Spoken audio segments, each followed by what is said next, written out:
crois on est à peu près touché à la fin. Je crois, Laurent est d'accord avec moi de nous laisser un peu le temps de faire une discussion pour peut-être 10, 15, 20 minutes. Donc la question est à l'audience. Pour les quelques intervenants aujourd'hui, donc il y a des questions, des discussions.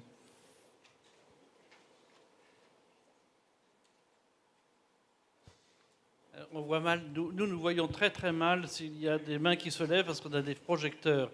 Donc vous vous levez et vous parlez, et c'est ainsi plus simple. Peut-être commencer la question. Vous avez prévu de créer un grand centre d'investigation clinique ici à Ruijin, à Shanghai, avec 300 lits d'investigation clinique. Nous sommes habitués en France à avoir des investigations cliniques par hôpital et à peu près 10-15 lits, car on n'a pas tous les jours des innovations à tester.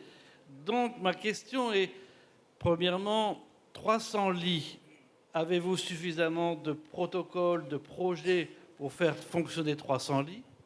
Deuxièmement, comment vous allez avoir tout le personnel qu'il faut, parce qu'il faut plus de personnel pour l'investigation clinique que pour la pratique? Et en fait, cette fonction nouvelle, comme l'a montré Éric Vico, nécessite une formation importante de tout le personnel, jusqu'au personnel administratif, pour pouvoir faire fonctionner cette nouvelle entité. Donc ma question est auprès des Chinois pour savoir comment vous allez faire pour ouvrir ce beau bâtiment que l'on voit juste à côté et qui sera dévolu à l'investigation clinique. Je crois, bonne question. Je pense que peut-être je vais répondre à toi, cher Laurent, c'est une question pertinente. En fait, ce centre appelé Centre national d'administration translationnelle, situé à l'hôpital Ruijin, sera le centre pour tout le pays. Parce que à ce que je sache, il existe 2 centres nationaux pour toute la Chine. Un sera à l'hôpital Ruijin. Donc, c'est un centre qui est investi par le gouvernement central, par le municipalité de Shanghai et l'université de Kyoto, mais aussi qui va être rejoint par beaucoup d'autres hôpitaux de d'autres provinces. Donc, le centre sera basé sur une médecine translationnelle, mais avec quelques thématiques importantes comme cancérologie, cardiovasculaire, endocrinologie, métabolisme, etc. Donc, comme tu dis, 300 lits, c'est beaucoup. Mais c'est un centre national, donc on va drainer les autres, y compris les volontaires, de d'autres centres de recherche, inclus toutes les provinces de Chine. Donc ce sera une plateforme nationale du pays. Donc pas seulement de l'hôpital Ruijin, non plus de ville de Shanghai, mais pour tout le pays. Pour la formation également. Donc la formation sera faite aussi avec la faculté de médecine de l'université de Kyoto de Shanghai pour créer la filière, pour créer des spécialités, pour former les médecins, mais aussi chercheurs, surtout pour les essais cliniques. Donc ce sera un paquet de plans qui va être mis en œuvre conjointement avec la fin de construction de ce centre national.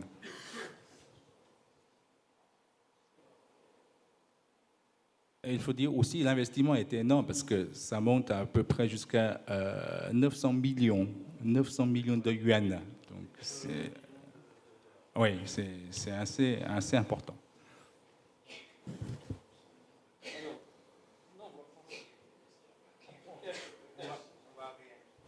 On va rien parce que la lumière. D'autres questions? Ah oui. Un micro. Bonjour. Ma question porte sur la Bonjour, Cécile Badoual. Ma question porte sur la pédagogie inversée qui, de fait, est très, très intéressante et vraiment permet des innovations pédagogiques assez emballantes.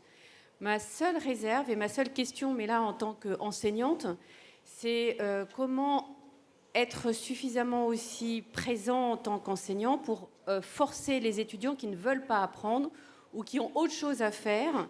Et sachant que, par exemple, en France, l'enseignement n'est pas forcément obligatoire dans les TP ou des choses comme ça, comment on peut régler à ce que tout le monde soit proactif dans l'apprentissage et ce que ça soit suivi par tous les étudiants, parce qu'il y en a certains qui n'adhèrent pas à ce genre d'apprentissage.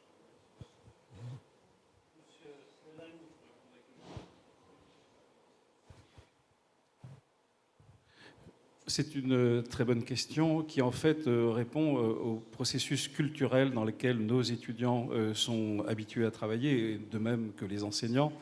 Mais en fait, c'est par l'expérience qu'ils deviennent très vite adhérents parce que les modifications de comportement qu'on observe dans le groupe que nous prenons sous cette forme-là, en attribuant par exemple à 5 ou 6 étudiants dans un groupe d'une centaine un rôle actif de tuteur enseignant, eh bien, on voit une modification complète du comportement de l'ensemble des étudiants, de pratiquement la totalité, qui deviennent vraiment partenaires, qui comprennent que le processus est positif pour eux et qu'ils deviennent très vite véritablement de vrais collaborateurs et non plus seulement des assistants passifs. Donc c'est un peu long, il faut que progressivement ces habitudes se prennent et on voit par le fait que la motivation à participer et à prendre en main cette nouvelle manière d'apprendre est quelque chose qui est extrêmement positif. D'autres questions? Oui. Monsieur Cheng. Monsieur Cheng, juste derrière là.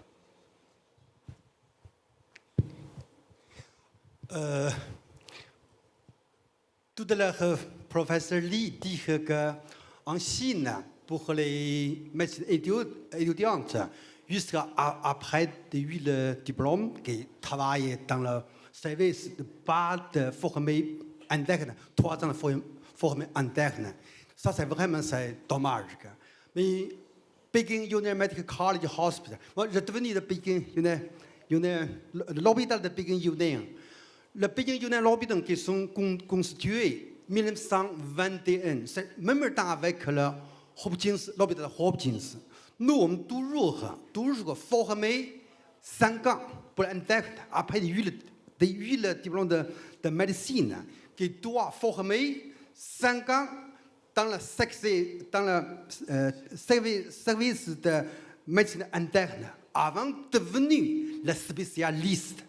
Ça, c'est on a toujours gardé ça.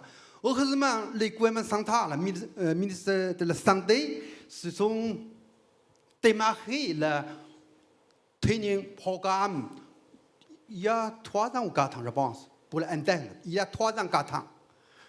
Mais pas encore commencé à former pour les spécialistes. J'ai écouté que ce matin, le gouvernement central va démarrer la former pour les spécialistes cette année ou l'année prochaine. J'espère le plus rapide possible. Ça, c'est mon commentaire.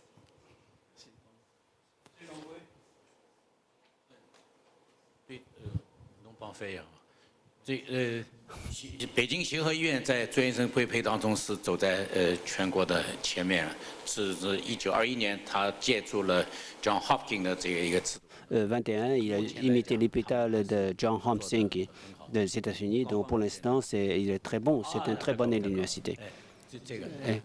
Et en fait, donc pour la formation des médecins en interne, ça a commencé dans le monde et franchement parlant, Shanghai a démarré plus tôt. Et donc à Shanghai, à partir de 2013, on commence à déjà former des médecins, des spécialistes.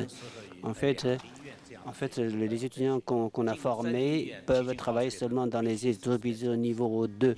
Et donc pour entrer dans les hôpitaux de niveau 3, il faut être spécialiste. Et Shanghai, cette année, va recruter 1100 étudiants qui ont réussi, qui peuvent accepter, suivre cette formation de spécialiste. Mais donc, on va utiliser selon la norme internationale. Donc, ça va entre 2 ans jusqu'à 4 ans. Pour le sujet général, c'est 3 ans.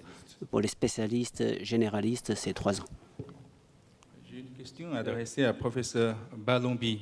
Je crois le projet UNES est vraiment intéressant, hein. C'est vraiment innovant. Ma question sera, c'est ce projet UNES qui vise à numériser tous les programmes d'enseignement médical, mais est-ce que c'est déjà considéré comme une partie faisante dans l'enseignement médical dans l'université, dans la faculté de médecine, ou est-ce que c'est accessoire, c'est complémentaire? Merci pour la question. Non, c'est actif et c'est une activité principale. C'est-à-dire que tout est numérisé de la deuxième année à la dernière année de l'internat, sachant que la numérisation de l'internat commence cette année et qu'on va suivre pendant 5 ans le cursus et au bout de 5 ans, on aura tout le système numérisé. Je sais que moi j'ai été formé aussi en France. Je sais qu'il y a quand même en faculté de médecine, il y a des cours dans les amphithéâtres donnés par les professeurs. Mais est-ce que ces cours existent encore ou est-ce qu'on ne fait plus de cours théoriques, je dirais? Si, on fait des cours plus intéressants. D'accord. On fait des cours plus intéressants parce que l'auditoire qui vient vous voir, en particulier à la fin du cursus médical, est un auditoire de professionnels ou sur le point de devenir des professionnels. Et donc, quand vous enseignez à ce niveau-là, vous avez des questions qui sont déjà élaborées puisqu'ils ont travaillé sur votre cours. Et en plus, on organise un présentiel plutôt pratique sur des cas précis où on se sert du présentiel avec une plus grande intensité puisque les étudiants qui sont là viennent essayer d'acquérir des choses qu'ils n'ont pas pu acquérir en ligne. Donc c'est l'enseignement mélangé, où on a beaucoup d'enseignements inversés, comme ça a été dit, où les étudiants travaillent, mais ils viennent systématiquement pour 2 choses, se renforcer et surtout pour se faire évaluer. Et donc, on a un système qui s'organise de cette façon.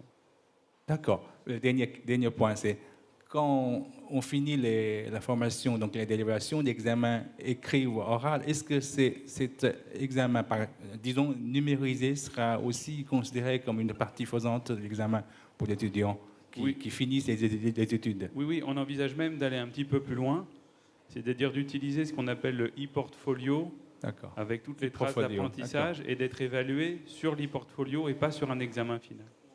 D'accord, merci. Donc, on va conclure cette matinée qui était une matinée très riche sur les enseignements, sur l'enseignement donc à la fois à Shanghai et en France.